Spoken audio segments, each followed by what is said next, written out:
Le premier tome ou le premier épisode d'une œuvre est souvent important. C'est la meilleure impression que l'on peut avoir. C'est ce que l'on analysera dans cette vidéo. Bonjour et bienvenue sur Manga Adaptation. Kanami vit seul avec son grand frère qui, meurtri par le décès de ses parents, s'isole et traite sa sœur de façon abjecte. Possédant une petite somme d'argent suite à l'héritage de ses défunts parents, Kanami décide de l'utiliser pour louer un grand frère dont le but sera de passer du temps avec elle, de l'emmener faire du shopping ou tout simplement de s'amuser. Un manga de Ichiro Ako par Delcourt Tonkam avec 3 tomes pour l'instant. Bon, c'est toujours moralement pas ouf ces histoires-là.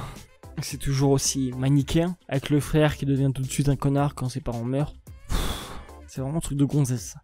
C'est un peu une histoire sur comment quelqu'un qu'on connaît pas peut être très proche de nous. Et on garde une réelle classique. Et sans changer la donne, on garde une réelle très classique.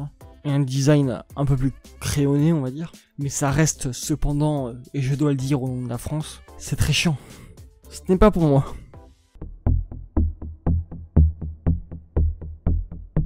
Kaguya Shinomiya, vice-présidente du conseil des élèves, ne voit pas l'amour comme tout le monde. Pour elle, c'est un combat qu'elle doit livrer avec la personne dont elle est amoureuse, Miyuki Shirogane, qui n'est autre que le président du conseil des élèves, et qui partage une vision de l'amour assez similaire. Bien que tous les deux éprouvent des sentiments réciproques, leur orgueil fait que le premier qui osera se déclarer devra alors se soumettre à l'autre. Un animé du studio A1 Pictures, fini en 12 épisodes, est disponible sur Wakanim. C'est assez intéressant de voir le couple comme un rapport de force, de voir l'amour comme une guerre, une bataille. Ça rend la chose assez palpitante. On a un man game de folie dans cet animé. Death Note peut aller se ranger les miches quoi.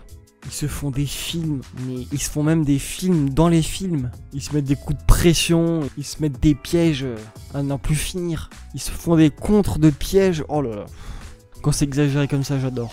En plus de tout ça, on a une mise en scène de qualité pour ces deux personnages. Même la mise en scène empêche les autres personnages de les approcher tellement ils sont incroyables. En plus, on a un format de petit sketch qui donne au récit un rythme qui ne s'épuise jamais vraiment. On a toujours une idée différente du couple ou du mind game pour tromper l'autre. Et cette mise en scène arrive à doubler le mind game. Du coup, on a l'impression qu'on a 2 fois plus. Ça donne un ensemble extrêmement cohérent où chaque élément répond à l'autre. De mise en scène, technique, scénaristique, artistique. Je suis vraiment assez impressionné par ça.